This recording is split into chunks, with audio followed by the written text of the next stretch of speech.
하나님은 누구실까요? 과연 지금도 살아계실까요? 하나님은 나와 함께 하시고 우리와 함께 하시고 제 삶 속에서 모든 일 속에 함께 하시는 그 하나님에 대해서 오늘날 불신자들은 조롱을 하고 있습니다. 없다고. 신자들도 안 믿어지기 때문에 불신자와 비슷하게 살아가고 있습니다. 하나님은 지금도 응답하시고 역사하시는데 응답이 없고 말씀 성취가 없고 하나님이 준비하신 축복을 실제로 찾아내는 되어지는 이런 전도 운동을 맛을 못 보고 살아간다는 거죠. 그래서 자신이 무너질 수밖에 없고 내가 무너지니까 가정도 무너지고 교회도 무너지고 현장도 무너질 수밖에 없는 거죠. 재앙지대가 될 수밖에 없는 거죠. 하나님이 나를 부르시고 그 지역에 살게 하신 것은 그 지역 살리라고 세우셨는데 나에게 주어진 축복이 무엇인지 모르면은 결국 무너지는 지역의 책임은 나에게 있는 겁니다. 내가 중직자로서 내가 살고 있는 지역 영적으로 완전 무너졌다. 그렇다면은 나의 책임이 되는 거죠. 그래서 하나님은 나에게 은혜를 주셔서 하나님의 자녀로 삼으셨고 이 시대 속에서 부르신 이유가 분명히 있습니다. 나에 대한 정체성을 발견해야 되겠죠. 우리는 시대의 파수꾼. 따라합시다. 나는 이 시대의 파수꾼이다. 내가 누구인지 나에 대한 정체성을 분명히 해야 될 줄로 압니다. 파수꾼은 빛을 비추는 거죠. 왜? 어둠을 몰아내는 빛을 비출 뿐만 아니라 빛을 비춰서 죽은 생명을 살리는 것이 파수꾼이기 때문에 그럼 파수꾼 역할을 감당하려면 망대가 필요하죠. 망대를 세워야 되는데 그 망대를 세우라는 말이 무슨 뜻일까요? 여기에서 망대 세우라 그 말을 이해를 못하고 있는 것 같아요. 망대를 세우라. 절대로 무너지지 않는 망대. 그것을 사람으로 생각하십시오. 그 지역에 숨겨놓은 복음 운동할 제자가 있는 것입니다. 그 제자를 찾아서 세우는 것이 망대를 세우는 것입니다. 그러면 그 제자의 집에서 지속적으로 말씀 운동을 펴게 되는 거예요. 병원을 세우는 거나 마찬가지입니다. 옛날로 말하면 성을 지키기 위해서 파수망대를 반드시 만듭니다. 건물 꼭대기에다가. 그래서 외부에서 저기 쳐들어오는 것을 다 관찰하고 쳐들어오면은 성 안에 있는 사람에게 말해줘야 되잖아요. 적군이 쳐들어온다. 피해라. 이것이 바로 파수꾼의 사명입니다. 그래서 빛을 비춰야만 어둠의 세력의 정체가 드러나고 빛을 비춰줘야만 제자를 찾을 수가 있습니다. 제자를 어떻게 찾겠어요? 빛을 비춰봐야 돼요. 어둠 속에 광산에서 금을 캐고 그래할 때 빛을 비춰야만 딱 반사되잖아요. 다이아몬드나 예를 들어서 금이나 여러 가지 보석들 빛을 비춰야만 딱 반사돼서 눈에 보인다. 빛을 안 비춰주면 모르죠. 어두우니까. 그래서 오늘 빛을 비추는 것이 캠프 때 우리는 어마어마한 캠프의 축복을 받은 자들이기 때문에 먼저 이 부분에 대해서 말씀을 증거하고 오늘 본문을 통해서 이 사실들을 더 확실하게 우리가 삶 속에 적용할 수 있도록 그렇게 하겠습니다. 우리 산업인들 있잖아요. 우리 산업인들 뭐 쉽게 말해서 여러분들이 지금 경제 활동을 하고 있지 않습니까? 그거 없이는 살 수가 없으니까. 돈 안 버는데 어떻게 살아요? 여러분 나름대로 개인 뭐 사업을 하든지 직장 생활을 하든지 여러분들이 하는 그 직업 있잖아요. 이 일을 하신 분들, 그런 이제 뭐 중직자가 되겠고 여기에다 해당되시는 분들, 그러면 산업인들은 산업을 하면서 직장 생활을 하면서 어떻게 캠프를 할 수 있을까? 어떻게 하면 될까? 첫째는 내 주변에 치유 대상자가 많다는 것입니다. 내 주변에 나와 사업을 같이 하는 사람, 또 직장 안에 많은 정도가 아니라 모든 사람들이 지금 치유 대상자인 것입니다. 자, 그래서 다 병든 거예요. 병들어 있기 때문에 모든 사람은 병에서 치료받아야 돼요. 특히 다민족이 우리나라에 와서 지금 살고 있는데 얼마나 많은 상처가 있겠습니까? 상처. 여러분 생각해 보세요. 여기까지 대한민국에까지 와가지고 또 결혼하고 애를 낳고 했는데 여러분 생각을 해보시면 이해가 되실 겁니다. 병들어 있습니다. 그뿐만 아니라 우리 대한민국 사람도 마찬가지죠. 안 걸린 사람이 없습니다. 영적으로 다 잘리고 있고 또 육신도 다 병들어 있고 이런 상황입니다. 그래서 이 사람들에게 지금 정말로 필요한 것이 뭘까? 뭐가 필요할까요? 이 사람들에게는 필요한 것이 있다고 한다면 복음입니다. 복음 아니면 길이 없어요. 답이 없고. 그런데 우리는 사람 만났을 때 무슨 말을 하죠? 복음 말합니까? 복음을 당연히 필연적으로 절대적으로 말해야 됨에도 불구하고 복음은 말하지 않고 인간 소리만 하잖아요. 사람 말, 틀린 말, 들은 말, 쓸데없는 말, 도움이 안 되는 말, 우리를 시험 들게 하는 말, 망하게 하는 말, 온갖 이런 말만 짓거리잖아요. 복음을 말해야 되고 복음을 드려야만 살 수 있는데 더 죽이는 거예요. 복음 아닌 다른 말을 우리가 하게 되면. 우리 입은 하나님 우리에게 입을 주셨는데 입은 뭐 하라고 주셨겠어요? 밥만 먹으라고 주신 겁니까? 밥도 먹어야 되지만 그보다 더 중요한 거. 밥 먹는데 많이 사용합니까? 말하는데 더 많이 사용합니까? 입이. 네? 말하는데 더 많이 사용하잖아요. 밥도 먹어야 되지만 우리가 말하는 거. 그래서 말을 주신 겁니다. 하나님께서 언어를 주신 거. 언어. 입을 내가 벌렸을 때 사람 살리는 말, 복음을 전하는가. 늘 인간적인 소리하고 사단의 소리, 망할 소리, 세상 소리 하는 입인가. 둘 중에 하나다. 둘 중에. 성경에도 둘 중에 하나예요. 출애굽에서 40년 동안 망한 사람들은 입만 열었다가 하면 하나님의 백성인데도 불구하고 언약의 백성인데도 불구하고 말만 했다 그러면 불신앙 말, 원망 불평의 말. 그런가 하면은 믿음의 말, 복음의 말, 하나님이 살아계시고 하나님께서 하신다는 이런 말을 하는 사람. 한 입에서 두 말이 나올 수 있어요, 없어요? 한 입에서 두 말이 나올 수 있는데 그것은 하나는 가짜로 하는 거예요. 왜? 마음에서 나오는 것이기 때문에. 진짜 내 마음에서 나오는 것, 그것이 그 사람인 거죠. 샘이 있는데 한 샘에서 쓴물과 단물이 나올 수 있어요, 없어요? 없어요. 단물이 나오든지 쓴물이 나오는 것이지. 사람도 마찬가지입니다. 내 속에서 복음의 사람은 복음이 나오는 거예요. 복음 아닌 사람은 아닌 것이 나오는 거예요. 아닌 것이 나오는데 형식적으로 복음인 채 이렇게 말하는 것인데 그것은 복음을 말하는 것이 아니고 덫을 놓기 위해서 복음인 채 말하는 거예요.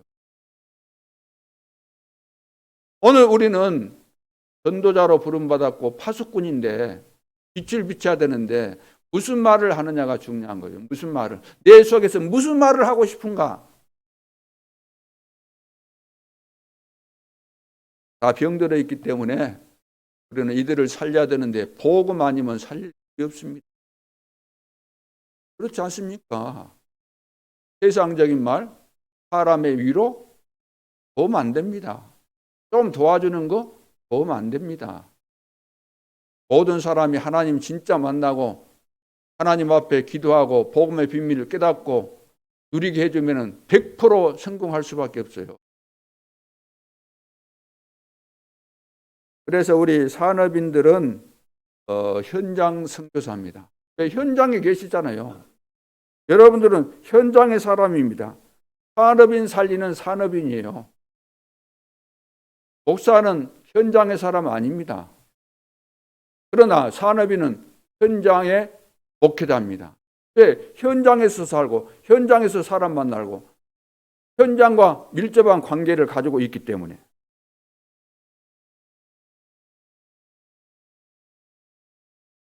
그러면 어떻게 현장 선교사로서 캠프를 할 것인가? 여러분들의 현장은 내가 처한 현장이 뭐라고요? 내가 처한 현장이 거기가 선교지예요. 선교지. 내가 처한 현장, 내가 직장을 안 가지고 있다고 한다면 내가 살고 있는 그 지역에 내 집 주변이 나에게 주어진 울타리, 내 울타리, 나에게 바로 지어준 나의 울타리, 하나님께서 주신 거. 내가 직장 생활하면 그 직장 아니, 거기가 하나님께서 나에게 주신 직장이다고요. 그 현장, 그 지역, 그 현장이 정해져 있기 때문에 여러분들은 캠프를 어떻게 하면 되는가? 그 지역 현장에서 이 지역은 하나님이 나에게 주신 구역이구나. 이것이 믿어진다면 구역을 다 주셨잖아요. 여러분에게. 그래서 뭐 하면 될 것 같아요? 캠프를 어떻게 하면 될 것 같아요? 사람을 일단 만나봐야 될 거 아닙니까? 어떤 목사님이가 되는데 그 시장에서 옷가게를 하는데 이분은 도시락을 싸가서 점심때 빨리 도시락을 10분 정도에 다 먹잖아요. 빨리 먹으면. 먹고 나서 다른 특별한 시간 내는 것도 없고 점심시간에 그 시장 전체를 돌아다니면서 인사하고 모르면 처음에는 자기 소개하고 필요하면 명함도 주고 그렇게 하다가 이 사람이 반응이 보이고 호감을 가지면은 복음을 전하고 복음을 전하면은 어떻게 됩니까? 그 사람이 복음을 받고 제자다 싶으면은 답을 얻었으면은 자기 집에 데리고 와서 간혹 한 번씩 불러가지고 말씀 가르쳐주고 그렇게 되면은 그 다음 것은 순조롭게 다 되어지는 거잖아요.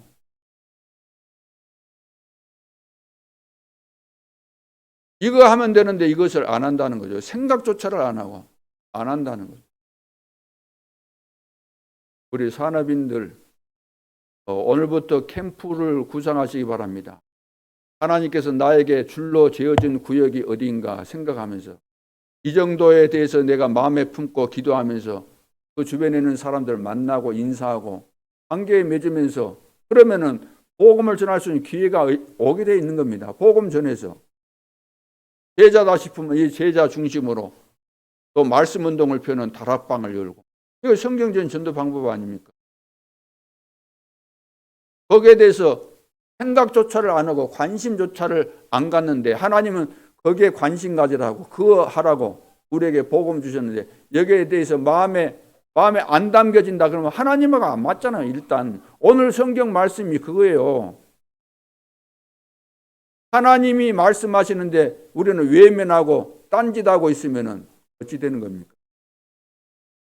하나님과 등을 돌리는 거잖아요. 하나님이 말씀하시는데 무시하는 거잖아요. 무시.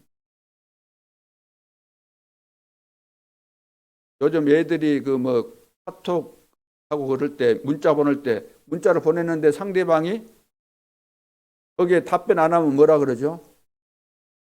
답변 안 하면 뭐라 그래요? 삼켰다 그래요? 씹었다 그래요? 기분 나쁘다 그 말이에요. 내가 문자 보내는데, 친구인데 문자 보내는데 답변 안 하면 막 그거 하잖아요. 그럼 어른이 예를 들어서 부모가 자식한테 문자 보내는데 받은 채도 안 하고 안 받은 채 막 일이 막 반응도 안 보이고 있다. 그러면 어떻게 돼요? 말이 안 되는 거죠. 하나님이 우리에게 말씀하시는데 모른 채 불고 말씀 받았는지 안 받았는지도 모를 정도로 신용도 안 하고 있다. 그러면 되겠어요? 안 되겠어요? 오늘 우리는 신용도 안 한 것 같아요. 반응이 없어요. 하나님이 말씀하시는데 거기에 아멘인지 노멘인지 반응을 보여야 될 텐데 전혀 안 하고 있다는 거예요. 왜 그럴까요? 어디에 걸려서 반응을 못 하고 있을까요? 네피림 시대 사람들은 하나님이 말씀해도 반응이 없었어요. 왜? 반응할 수가 없었어요. 잡혀버렸기 때문에.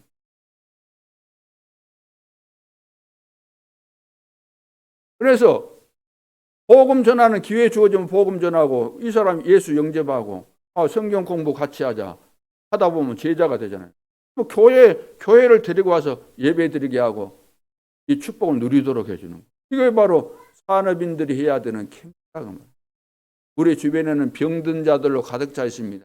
기다리고 있는 겁니다. 직장에서도 여러분들이 응답받고 있으면 말 안 해도 알게 돼 있어요. 요셉이 봉인 주제에 보디발의 집에서 말하면서 전도했습니까? 아니잖아요.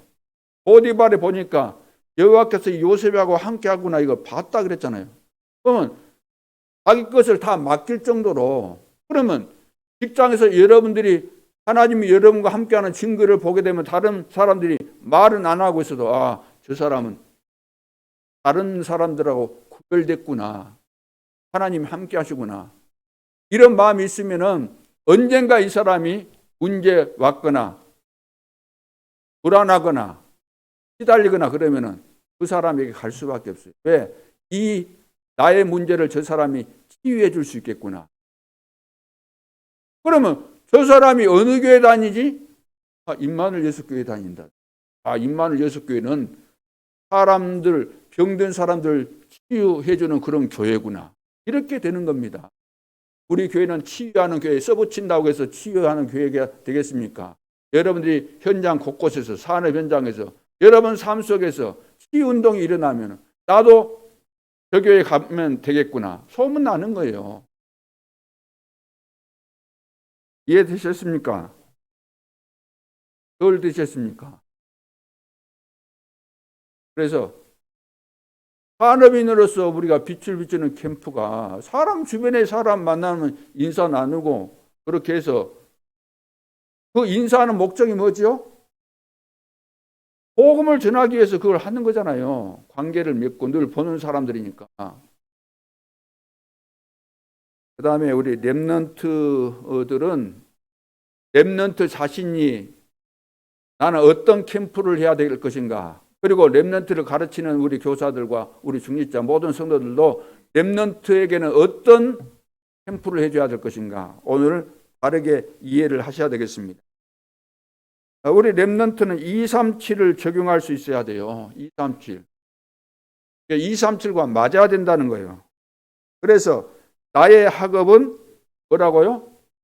나의 학업은 237이다. 우리 렘넌트가 이렇게 고백할 수 있어야 돼요. 나의 학업은 237이구나. 내가 공부해야 하는 목적은 237 살리기 위한 것이구나. 나의 학업은 237이다. 그런데 우리 렘넌트들을 문제가 많다 그러잖아요. 애들마다 다 문제를 말하거든요. 문제.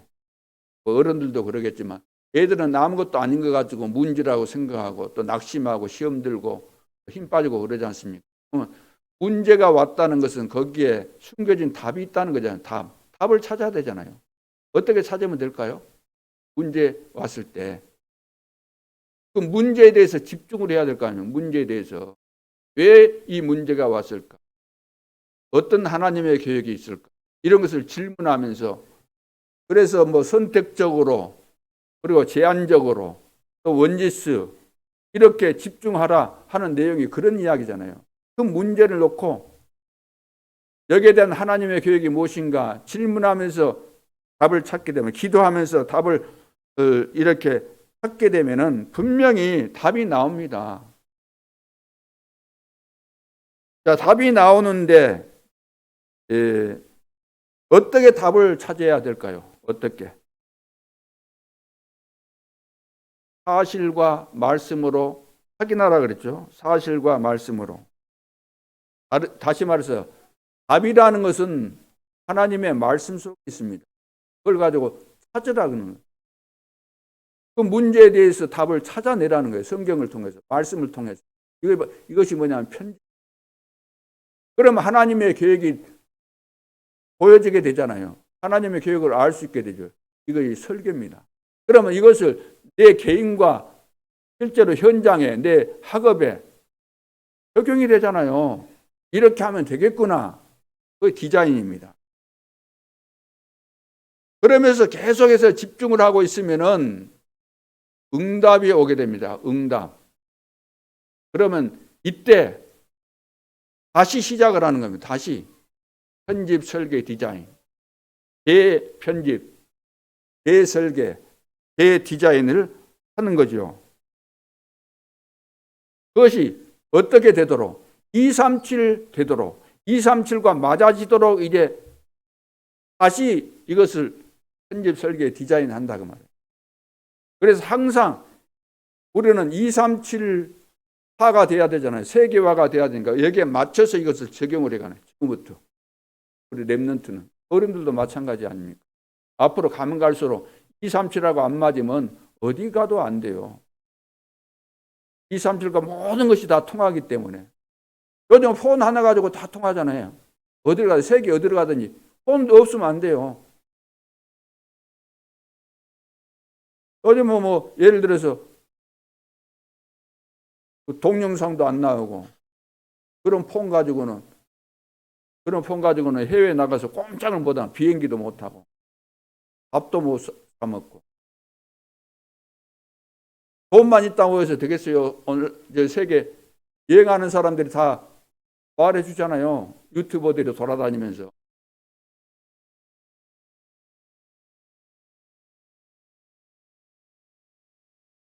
자, 그래서 세상 말, 사람 말은 답이 없습니다. 하나님의 말씀으로 답을 찾도록 우리 렘넌트에게. 틀린 말을 늘 해가지고 답이 될 수가 없잖아요. 내 기준의 말 가지고 애들이 답을 찾을 수 있겠습니까? 내가 잘해준다고 애들이 되겠습니까? 그럼 못 해준다고 되겠습니까? 무조건 잘해주면 돼요? 무조건 기다리면 돼요? 어떻게 하면서 기다리냐가 중요한 거잖아요. 어떻게 하면서 기다리느냐.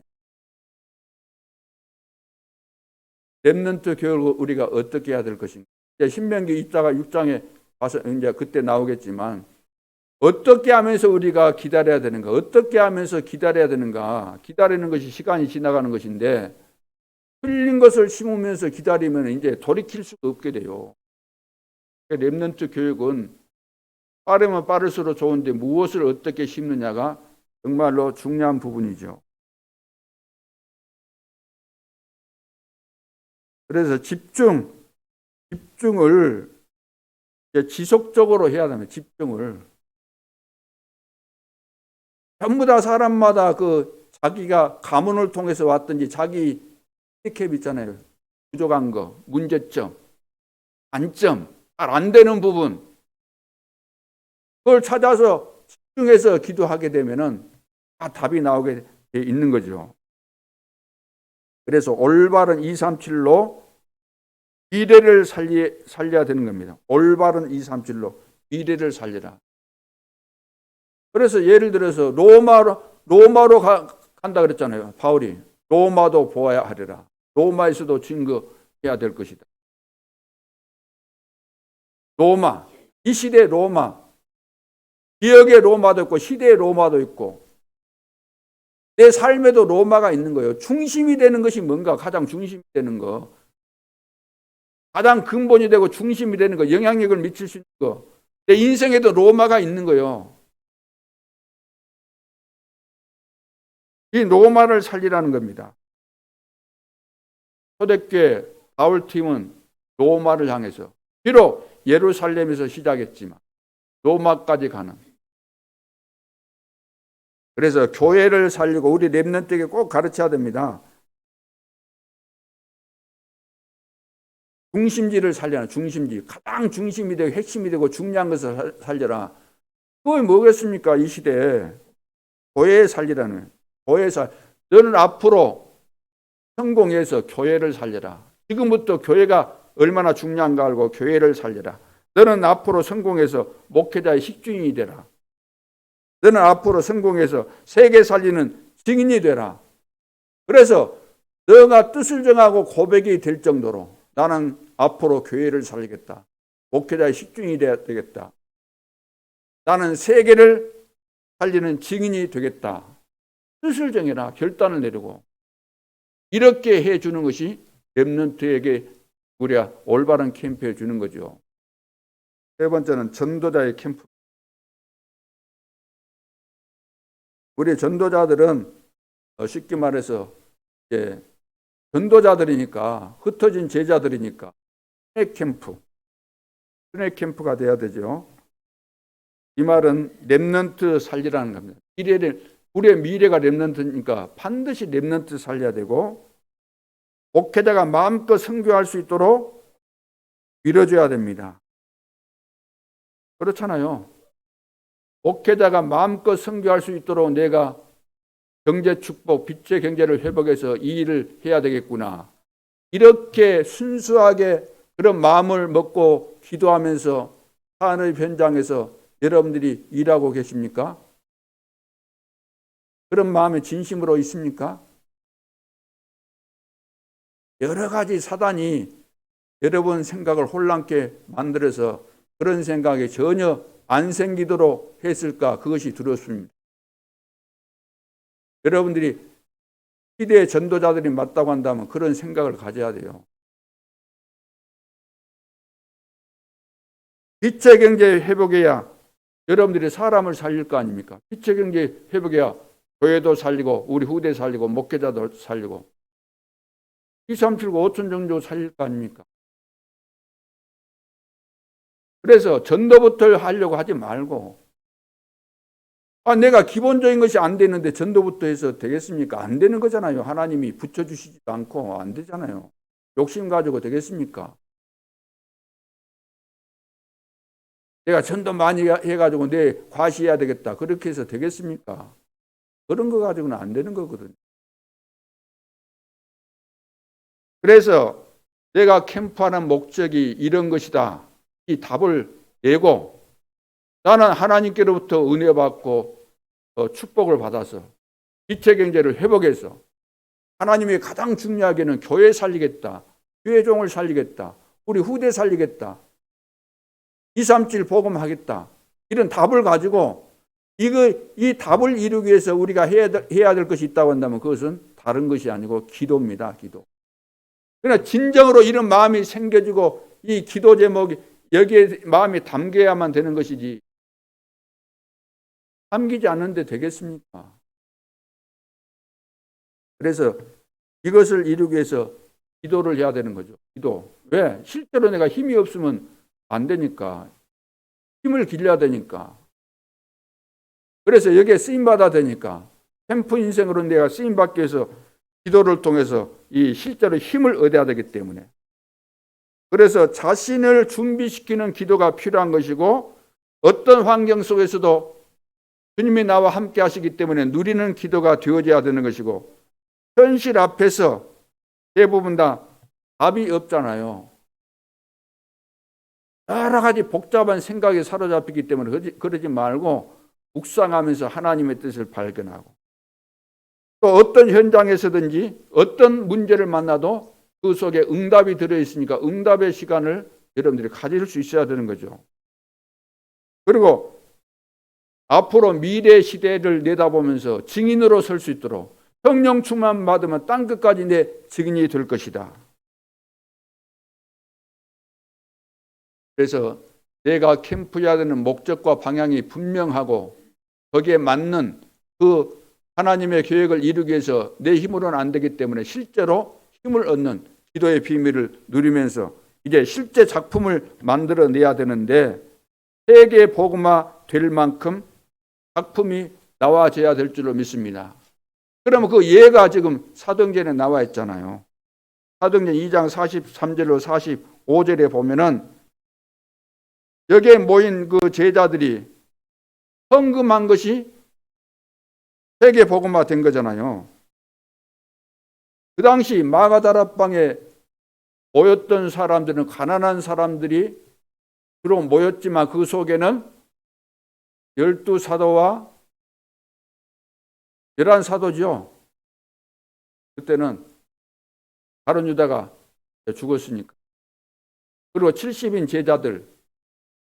그리고 그 속에는 15개 나라에서 온 사람들.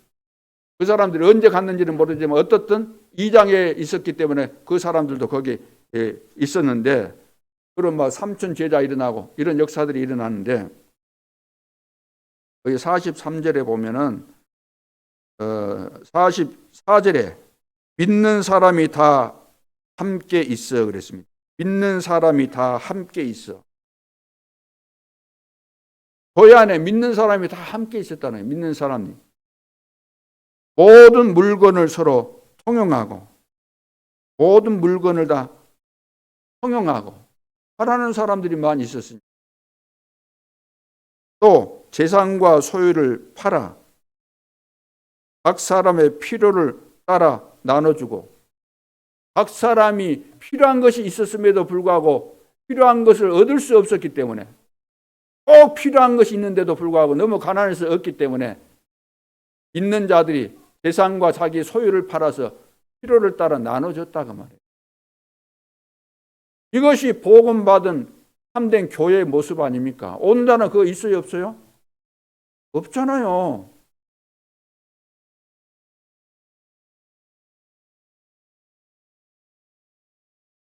오늘 우리 기획팀에서도 잠깐 이야기가 나왔는데, 조찬당회 때 우리가 애경사 있으면은 예를 들어서 뭐 결혼식 한다 그러면 우리가 축의금 보내잖아요. 또 장례식 하면은 또 조의금 보내잖아요. 또 예를 들어서 내가 20만 원 받았다 누구한테, 그러면 그쪽 사람이 그 애경사 걸리면 내가 또 가서 갚은다는 의미로 가잖아요. 그 세상에서 이루어지고 있는 겁니다. 세상에서. 당연한 것이겠죠. 그럼 우리 교회는, 우리 교회 안에서도 그래야 돼요? 우리 교회 안에서 그리 해야 돼요? 안 해야 돼요? 그 세상 것이 교회 안에까지 들어와서 아무 집사가 나한테 얼마 했으니까 나도 얼마 해야지. 저 사람 안 했으니까 안 해. 새신자 저거 몰라. 나한테 한 적도 없어. 저거 가난한 거 지 알아서 할 일이고. 그건 교회 아니잖아요, 그게. 믿는 사람이 다 함께 있어. 모든 물건을 서로 통용하고, 또 재산과 소유를 팔아 각 사람의 필요를 따라 나눠주고. 복음이 뭔가를 안 겁니다. 왜 나에게 하나님께서 물질 주셨을까? 어려운 사람들이 왜 교회 안에 있을까? 기도하니까 너 가진 거, 너보다 어려운 사람, 지금 필요한 사람, 필요한 것이 있는데도 불구하고 필요가 없어서 지금 어려움 당하는 그 사람 좀 나눠주고 같이 쓰도록 해라. 오늘 우리는 기도 안 하잖아요, 기도.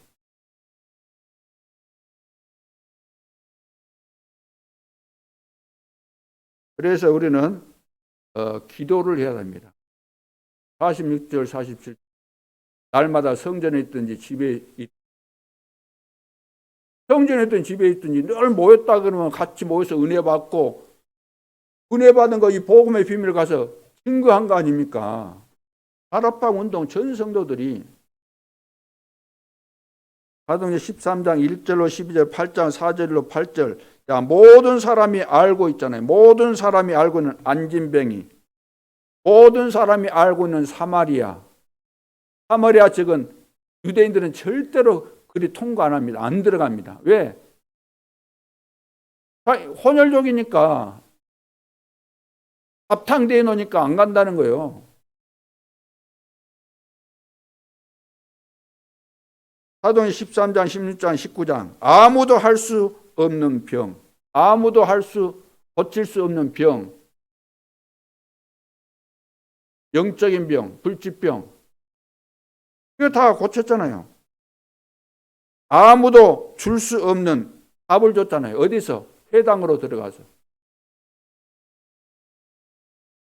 그리고 여러분, 영원한 것에 생명을 걸어야 되겠어요? 있어도 되고 없어도 되는 것에 생명 걸어야 되겠어요? 영원한 것, 영세전에 감춰져 있고 지금 나타나신 바도 있고 세세 뭉토로 영광 돌릴 수밖에 없는 영원히 가치 있는 거기에 생을 거는 거잖아요. 그 로마서 25절 27절 아닙니까? 초대교회는 이랬다는 거죠. 우리 교회도 이렇게 돼야 된다. 이렇게 안 돼놓고 세계복음화가 되는가? 세계복음화는 이렇게 되어져서 세계복음화가 되는 겁니다. 이것을 떠나서는 될 수가 없는 거예요. 이걸 떠나서는 성령 충만 받고 나니까 이런 결과들이 오게 되는 겁니다. 이렇게 우리 모두가 성령 충만 받아서 초대교회에 일어났다 이런 증거들이 일어나야 될 줄로 믿습니다. 이것이 돼야만 캠프였잖아. 이게 캠프 아닙니까? 이런 내용들도 모르고 내가 이렇게 응답받아야 돼 그런 생각 안 하고 막 그냥 자기 욕심 가지고 많이 전도해서 뭐 어쩌고 저쩌고 그게 아니에요. 그런 전도는 만년을 해도 소용이 없어요. 동기 충만한 전도는 소용이 없는 겁니다. 어떻게 변화가 되겠습니까? 성령 인도받고 성령에 따라서 말하고 그렇잖아요. 성령이 말하게 하시면 따라 말하고 성령께서 준비해 놓은 제자를 만나고 하나님께서 원하시는 그 사람에게 정말로 필요한 메시지를 주고 오늘부터 전 성도는 캠프의 축복을 누릴 수 있기를 주님의 이름으로 축원합니다. 기도 안 하고 되는 법이 없습니다.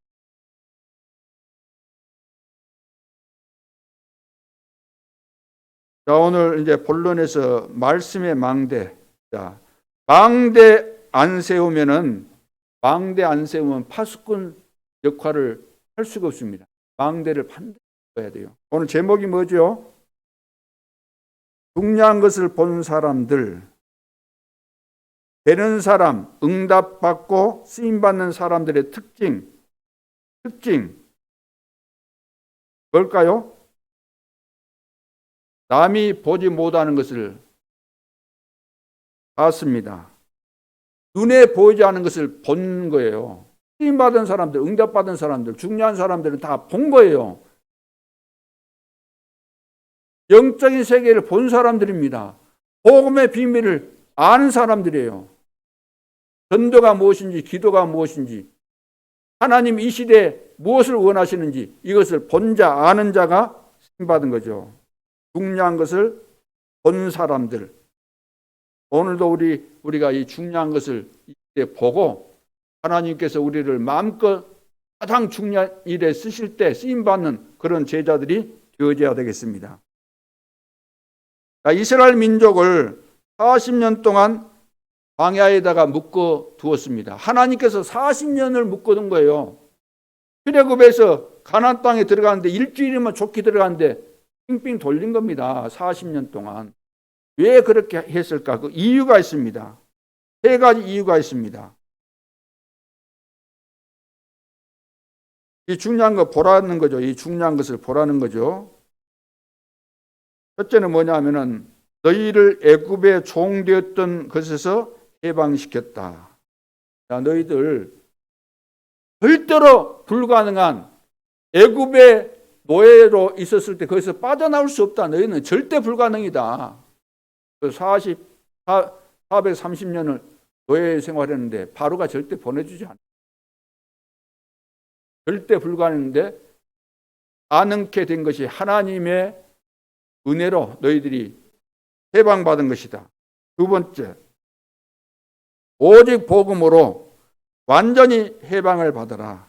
오직 복음으로 완전히 해방을 받아라. 다시 말해서 피제사 들었잖아요. 이 말이 무슨 말이죠?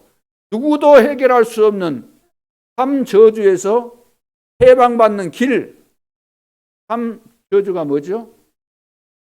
끊임없이 오는 그 재앙, 눈에 보이지 않는 사단, 이 흑암의 세력이 딱 걸고 있잖아요. 여기에 딱 잡혀 있잖아요. 결국 지옥 배경을 가지고 살게 되는, 여기서 빠져나올 수가 없어요. 그래서 여기에서 눈에 보이지 않지만 여기에 걸려있기 때문에 실패할 수밖에 없는데, 그래서 이 삶 저주에서 완전히 해방받는 길을 열어주신 거예요. 그걸 보고 그래서 오직 복음이라 그래요. 오직 복음, 오직 그리스도. 희생 제물 드려.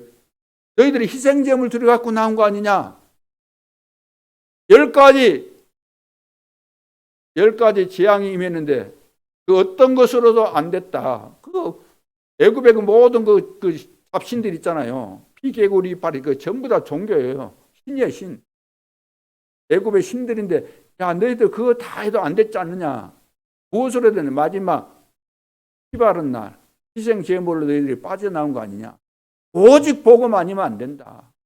그것을 알도록 해주려고 일주일이면 되는데 40년을 돌려다 40년을 광야에서.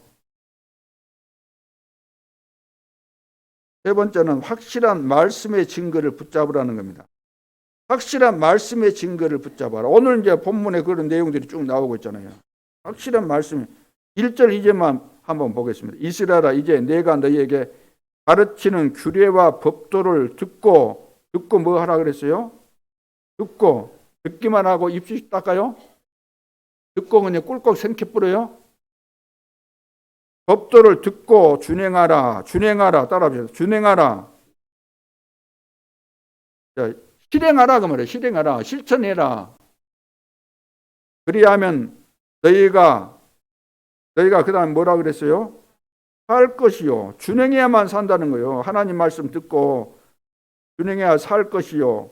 너희 조상의 하나님 여호와께서 너희에게 주시는 땅에 들어갈 것이다. 주었다 그랬는데 안 믿고 실행 안 하니까 안 들어가니까 차지할 수 없는 거죠. 그대로 실행하면은 땅에 들어가서 그것을 얻게 되리라. 전부 다 못 얻었잖아요. 줬는데 못 얻었잖아요. 누가? 대표자 누가? 10명. 10명과 함께 동조했던 그 모든 백성들. 거의 대부분이 다 못 들어간 겁니다. 들어간 사람 여호수아 갈렙과 그러죠. 여호수아 갈렙밖에 못 들어갔어요. 어른들은.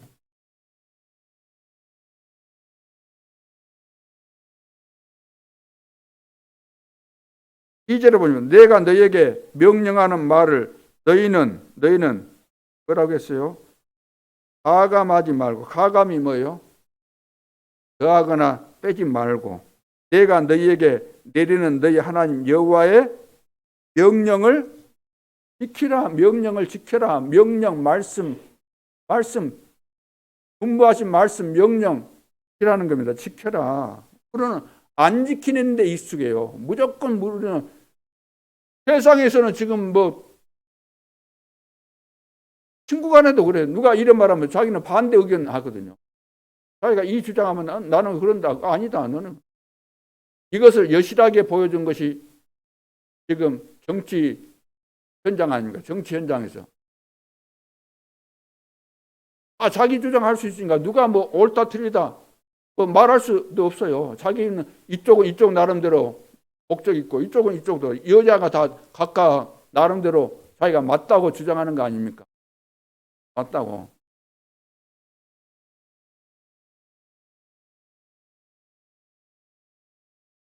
사람들은 자기 기준으로 보면은 하나 될 수가 없어요. 각각이니까. 자기 소견대로 사니까. 하나님도 필요 없어요. 자기 소견대로 사니까. 어느 것이 맞고 틀리고 어디 있습니까? 그래서 그 자기 주장이 맞는 사람이 많으면 다수니까 다수가 이기는 거예요. 다수가 많다 보니까 다수 힘으로 다 되다 보니까 하나님도 없다 그러고 교회 무너뜨리고 그러잖아요. 성경에는 오직 예수를 믿어야 구원받는다고 했는데 그런 말 하지 말라는 거예요. 그런 말 하지 말어. 그런 말 하는 사람들은 법에 이제 그 죄인 취급해서 죄인으로 만들어서 감옥 보내든지 벌금 내게 한다는 거예요. 오직 예수만 믿으면 구원받는다. 이거 다 뒤집어 엎는 거예요. 왜? 숫자 많으니까 다 바꿔버리는 거예요. 맞는 것도 다 틀리게 만들고. 왜 남자 여자만 결혼해? 남자끼리도 할 수 있고 여자끼리도 할 수 있어. 법으로 딱 만들어 놔. 다수결로. 의회에서 국회에서 입법기관이니까 법으로 만들어갖고 그래 해놓으면은 해야 되는 거예요. 하나님은 그렇게 결혼하라 그랬어요? 그 결혼입니까 그게? 남자가 남자끼리 결혼해. 그게 결혼이에요? 남자와 여자가 그러죠. 다 뒤집어 엎는 거예요. 오늘 말씀 그 습관이 있어가지고 교회 와서 하나님 앞에서도 그 습관이 있어가지고 말씀을 우습게 여겨버려요. 농담으로 여겨요. 농담으로. 누가 농담으로 여겼습니까? 소돔과 고모라서.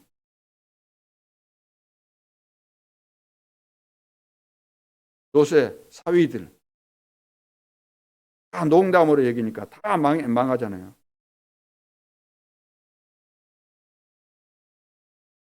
자, 그래서 확실한 말씀의 증거를 붙잡아라. 자, 그때부터 응답이 오는 거잖아요. 그래서 성숙한 어른의 믿음을 우리가 가져야 됩니다. 믿음이라는 것은 자라나는 겁니다. 믿음이 성장해 가야 돼요. 믿음이. 강성한 분량에 이르기까지 우리 믿음이 성장해야 됩니다. 장성한. 그래서 장성한이라고 제가 이름을 지어줬는데 믿음이 그렇게 성장해야 된다. 믿음이. 우리가 인간으로 태어나서 어린아이로 태어났지만 어른이 돼야 될 거 아니에요. 믿음도 이렇게 자라나야 되는 거예요. 아는 것과 믿는 것이 하나가 되어져서. 믿음이 없으면 근본적으로 우리가 제대로 깨달을 수도 없는 겁니다. 하나님의 말씀을. 자, 그러면 세상 나가기 전에 이 증거를 먼저 우리가 붙잡아야 되는데 어떤 증거입니까? 첫째, 구원의 말씀 각인입니다. 구원의 말씀 각인. 자, 영적 문제를 완전히 해결한 하나님의 역사를 각인시켜야 됩니다. 왜냐하면 각인된 대로 응답 오기 때문에 그렇죠. 사탄과 재앙과 지옥의 배경에서 완전히 건져낸 구원을 각인시켜야 됩니다. 그 내용이 이제 7절부터 8절에 나와 있는 그 내용들인데 여러분들이 참고하시면 되겠고, 그래서 아무것도 걱정하지 말고 여러분들이 어떻게 구원받았습니까? 예수님께서 십자가상에서 다 이루셨다 그랬잖아요. 뭘 이루셨다는 겁니까? 우리는 세 가지 이 저주에 걸려 있잖아요. 여기서 빠져나올 길이 없는데 이 모든 문제를 해결하셨다는 겁니다. 하나님 만나는 참 선지자로, 죄와 저주 문제를 해결하신 참 제사장으로, 사단을 꺾으신 왕. 이 모든 저주를 다 끝내셨다. 출애굽기 3장 18절 그렇잖아요. 이사야 7장 14절. 출애굽기 그거는 노예에서, 출애굽기 7장 14절 포로에서, 여자의 후손, 임마누엘, 그리스도, 이거 아니면은 빠져나올 수가 없는 거죠. 마태복음 16장 16절 속국되었을 때 주는 그리스도죠. 주는 그리스도란 말이 뭐죠? 세 가지 저주, 거기서 우리가 해결할 수 없는데 못 빠져나오는데 이 문제를 해결하셨다. 주는 이 세 가지 문제를 완전히 해결하신 그리스도이십니다.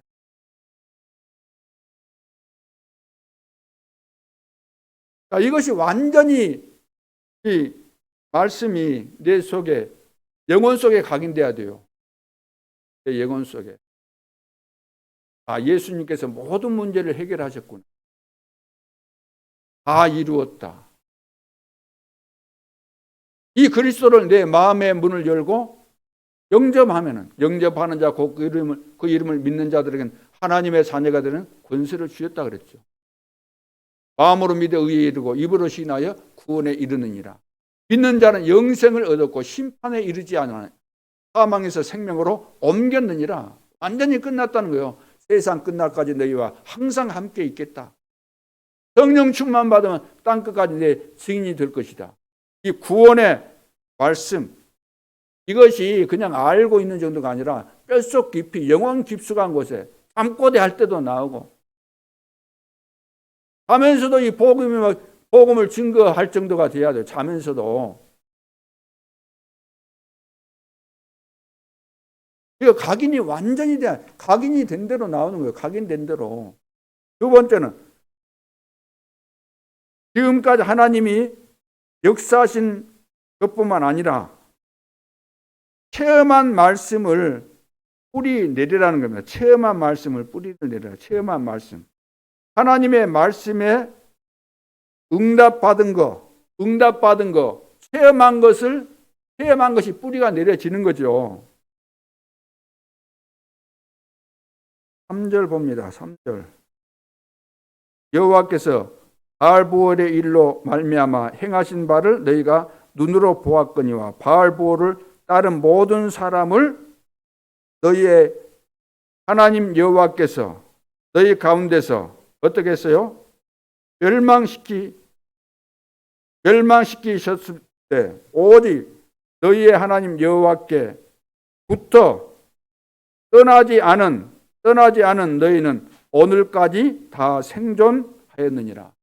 늘 불평하는 사람들 편에 있으면 다 멸망시켰다는 거예요. 다 멸망되고 있는 가운데서 너희들이 지금 살아있는, 다 멸망되고 있는 너희들이 지금 살아있는데 그것은 왜 살아있는 거라고요? 멸망하는 그 불평하는 불신하는 그 사람들에 끼어가지고 그 같이 데모하고 그랬으면 너희들 다 죽었을 텐데 그래도 너희들이 살아있는 것은 여호와께 붙어 떠나지 않았기 때문에 오늘까지 이렇게 생존하고 있는 것이다. 오늘 여러분 이 자리에 있는 것이 어마어마한 거잖아요. 이 교회 역사 속에서 얼마나 많은 사람들이 왔다 가고 했어요.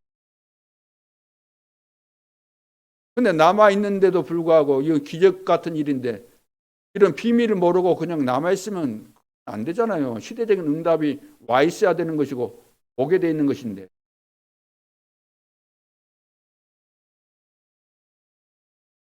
자, 지금까지 죽은 자와 생존한 자를 보라는 거 아닙니까? 죽은 자와 생존한 자를 봐라. 왜 죽었는지, 왜 지금 살아있는지 그걸 보라는 겁니다. 하나님의 말씀을 따라간 자들이 지금까지 생존해 있는 거 아니냐? 너희들도 하나님의 말씀을 따라서 지금까지 여기 생존해 있는 거 아니냐? 그러니까 그 어떤 나라에도 없는 일이 지금 일어나고 있다는 거. 없는 일이. 어떤 나라에도 없는 일이 지금 일어나고 있다는 거죠. 4절 오직 너희의 하나님 여호와께 붙어 떠나지 않은 너희는 오늘까지 다 생존하였느니라.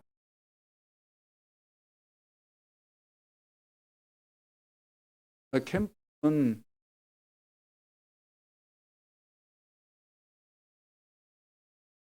예레미야에게 그러잖아요. 그 마른 뼈들을 보여주면서 이스라엘 백성들을 보여주면서 이 뼈들이 능히 살겠느냐? 그때 뭐라고 답변해야 돼요? 할 수 있습니다. 아닙니다. 못 삽니다. 그렇게 대답했어요. 그 여호와께서 하실 수 있습니다. 그랬어요. 그 여호와께서 하실 수 있습니다. 이때 하나님께서 말씀을 대언하라 그랬어요. 말씀을 대언해라. 생기를 불어넣어라. 이게 캠프예요. 하나님께서 하실 수 있기 때문에 하나님께서 주신 말씀, 내 속에 있는 말씀, 이것을 우리는 대언하는 거예요. 전달하는 거예요. 생기를 불어넣어라. 그래 사람이 되도록, 예수 영접해서 구원받도록 내가 처한 현장에서 왜 이것을 못할까요? 내게 있는 것으로 내게 주노니 나사렛 예수 그리스도 이름으로 걸어라. 체험한 말씀, 이것이 뿌리가 내려져야 되고, 세 번째, 미래에 대한 하나님의 말씀을 체질화시켜요. 체질화. 이거 더 중요한 부분이죠. 체질화시켜야 됩니다. 여러분의 남은 시간표가 더 중요하지 않습니까? 자, 이 언약의 말씀을 내 것으로 만들어야 됩니다. 체질화시키라고 하면 언약의 말씀을 내 것으로 만들라는 거예요. 이 언약 붙잡고, 이스라엘 백성들이 이 언약 붙잡고 모든 거 다 했습니다. 언약을 붙잡고 요단도 건너고, 언약 붙잡고 여리고도 무너뜨렸고, 언약을 붙잡고 연합군 다 무너뜨렸고, 아모리 연합군 다 무너뜨렸잖아요. 안악산지 이것도 다 언약을 붙잡고 가서 점령한 거죠. 다 무너뜨린 거 아닙니까? 가나안 땅으로 들어갔어요. 어떻게? 언약 잡고 가는 겁니다. 예수님께서 말씀하셨잖아요. 마태복음 24장. 말세가 되면 이런 일 저런 일 막 기근 일어나고 전쟁이 일어나. 그건 그거 끝 아니다. 14절. 모든 민족의 이 복음이 증거될 것인데, 이거 그렇게 되면 주님이 오신다는 겁니다. 앞으로 되어질 일에 대해서 정확하게 언약을 붙잡고 가라는 거예요. 바울에게 뭐라 그랬죠? 바울이 디모데후서 3장에 말세에 고통하는 때가 온다. 사람들이 자기를 사랑하고 돈을 사랑하고 교만하고 자긍하고 무례히 행하고. 교회 안에 일어난다는 거예요. 이래. 그래서 무릇 경건하게 살고자 하는 자는 핍박을 받을 것이다. 그러나 너는 뭐라고요? 배우고 확신한 일에 거하라. 제대로 배워서 성경에서 말하는 그리스도의 비밀을 통해서 내가 온전해지고 하나님의 사람이 되어지라는 거죠. 세계복음의 축복을 누리라는 겁니다. 앞으로 미래에 일어날 일에 대해서 정확하게 이해하고 흔들리지 말라는 거죠. 자, 그러면 오늘 결론에서 우리는 파수꾼으로서 캠프가 되어야 되겠죠. 파수꾼 캠프.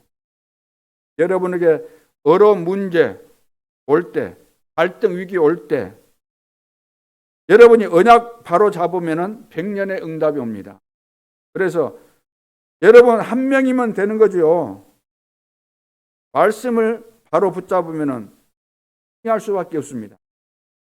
방금 말씀드린 대로 3저주를 해결한 구원의 말씀을 각인시켜야 되고, 두 번째는 지금까지 일어난 하나님의 말씀의 역사를 뿌리내리고, 세 번째, 앞으로 반드시 다가올 하나님의 말씀을 내 것으로 체질화시켜버리라는 겁니다. 그래서 말씀을 붙잡고 말씀의 편에 서라는 거예요. 말씀의 편에 서라. 4절부터 13절 그 내용이 다 말씀의 편에 서라는 거예요.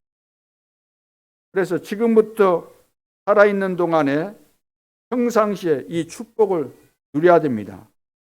말씀 편에 서라는 거예요. 말씀 편에. 오늘 9절 한 절 한번 보겠습니다. 9절. 오직 너는 스스로 삼가며 내 마음을 힘써 지키라. 뭘 지켜요? 마음을 힘써 지키라. 그리하여 내가 눈으로 본 그 일을 잊어버리지 말라. 내가 생존한 날 동안에 그 일들이 내 마음에서 떠나지 않도록 조심해라. 말씀 따라간 사람은 살았는데 말씀 안 따라간 사람은 다 죽은 거, 이거 명심하라는 거예요. 내 마음에서 떠나지 않도록 조심해라. 속지 말라는 거예요. 속지 말고. 누가 망했냐? 누가 쓰임받았냐? 조심하라는 겁니다. 너는 그 일들을 내 아들들과 내 손자들에게 알게 하라. 무엇을 우리 후대에게 알게 만들어야 되겠어요?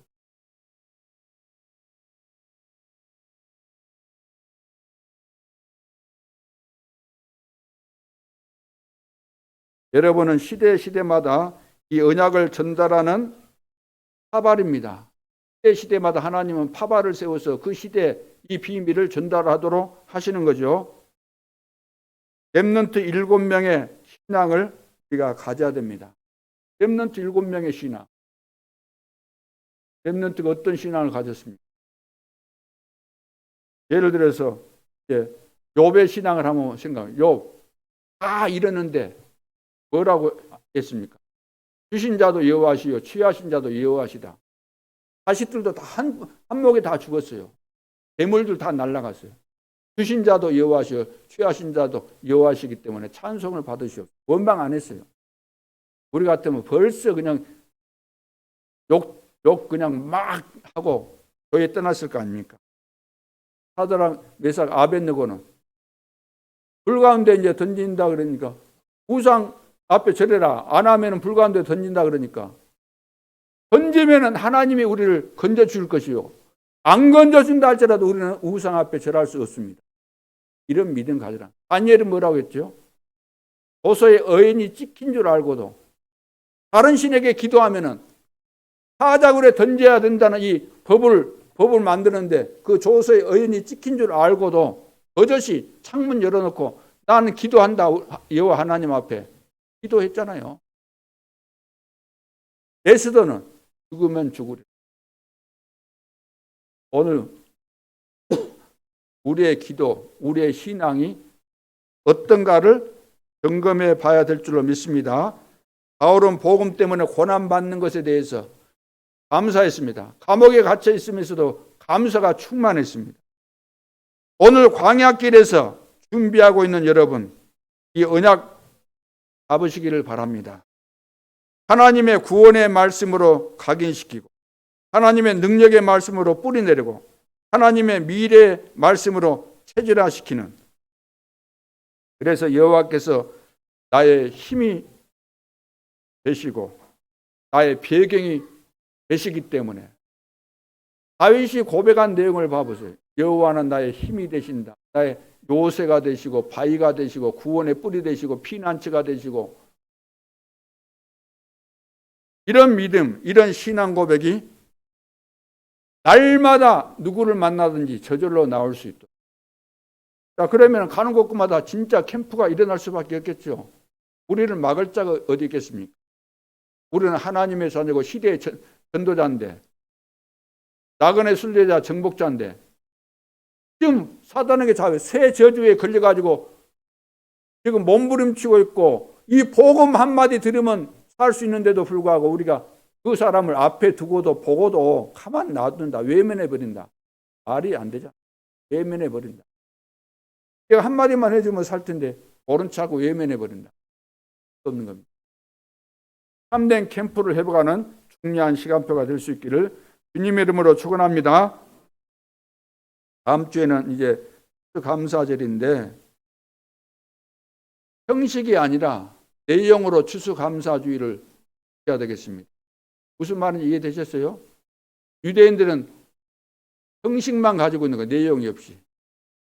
추수감사주일, 마음, 추수감사주일, 오순절, 6월절, 오순절, 수장절, 구원의 어마어마한 비밀 아닙니까? 마음에 담고 갑절의 감사가 회복될 수 있기를 주님의 이름으로 축원합니다. 그리고 오늘 오후에 1시 30분부터 우리 70망대를 세워야 되잖아요. 이거 하나님이 올해 우리에게 주신 것. 이걸 위해서 캠프팀 모일 겁니다. 여기는 중직자와 교사들이 참여하면 됩니다. 누가 참석해요? 중직자와 교사들을 참석. 그리고 오늘이 무슨 주일입니까? 안료주일. 또 이 앞번은 뭐 총회주일, 알테스 주일. 이런 이제 본부에서 내려와서 할 때는 여러분들이 여유가 있거나 좀 능력이 되신 분들은 많이 하셔도 돼요. 그러나 가장 기본은 뭐냐? 여러분들이 이 주일을 놓고 예를 들어서 커피 한 잔 값 정도만 딱 준비하고 기도하면서 하면 돼요.